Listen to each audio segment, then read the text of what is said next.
Sigrid Girardin, bonjour. Bonjour. Jean-Michel Blanquer, ministre de l'Éducation nationale, vient de s'exprimer sur les décisions prises dans le cadre de la crise sanitaire et du confinement, sur le calendrier, les examens. Nous allons y revenir dans le détail. Mais d'abord, quelle première réaction à toutes ces annonces ? Alors, notre première réaction se porte d'emblée sur le peu de temps consacré au diplôme professionnel par le ministre, alors même que ce sont certainement et de loin les examens les plus complexes du fait des modalités de certification. Bon, on l'avait senti lors des échanges et nous ne sommes pas très étonnés. Une fois de plus, le ministre fait la preuve que l'enseignement professionnel n'est pas sa priorité. Principale annonce attendue, le baccalauréat sera donc basé sur le contrôle continu. C'est une bonne chose ? Alors, cette nouvelle règle du contrôle continu n'a pas pu être anticipée dans la préparation des jeunes. Elle nécessite donc beaucoup d'aménagements pour éviter que les lycéennes, les lycéens de la voie professionnelle et certaines filières ne soient pas pénalisés. La question des évaluations de stage n'a pas été évoquée alors qu'elles sont certificatives et qu'elles entrent dans la note globale des diplômes. D'ailleurs, nous avons déjà porté et nous continuerons de demander des dispositifs dérogatoires pour tous les élèves qui n'ont pas pu effectuer leur stage à cause du confinement.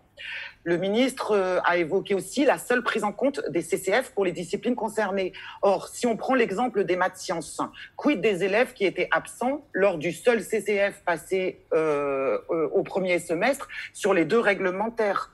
Pour les enseignements professionnels, la majorité des CCF se déroulent en mai. Donc, une grande partie des élèves ne sont pas concernés par ces annonces. Il est donc urgent d'envisager d'autres solutions. Point important justement, ne seront pas prises en compte les notes obtenues dans le confinement pour l'examen. Est-ce que cela répond à vos demandes ? Alors, c'est une demande forte, effectivement, que nous avons portée auprès des services du ministère. Nous le redisons, nous l'avons beaucoup dit, il persiste une grosse fracture scolaire dans la voie professionnelle où de nombreux élèves ne sont pas en lien direct avec nous. Donc, pour nous, cette réponse est une réponse juste et qui était absolument nécessaire. Par contre, il a annoncé aussi vouloir prendre en compte l'assiduité de nos élèves au mois de juin. Et là, ce sont des paroles. Elles auront un mal fou à se concrétiser dans les lycées professionnels, puisque l'origine du décrochage scolaire, qui a été fortement amplifiée par l'enseignement à distance, est beaucoup plus complexe qu'une simple crainte d'obtenir un diplôme ou pas.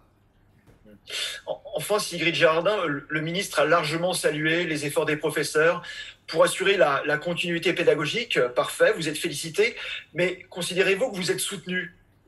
Alors, l'investissement des professeurs de lycée professionnels vis-à-vis de leurs élèves, il est constant. Il est constant en période de confinement, comme il était constant en période, disons, à peu près normale. Les paroles, ça suffit. S'il est vraiment satisfait de notre investissement, c'est très simple. Déjà, il fait un moratoire sur toutes les suppressions de postes envisagées à la rentrée.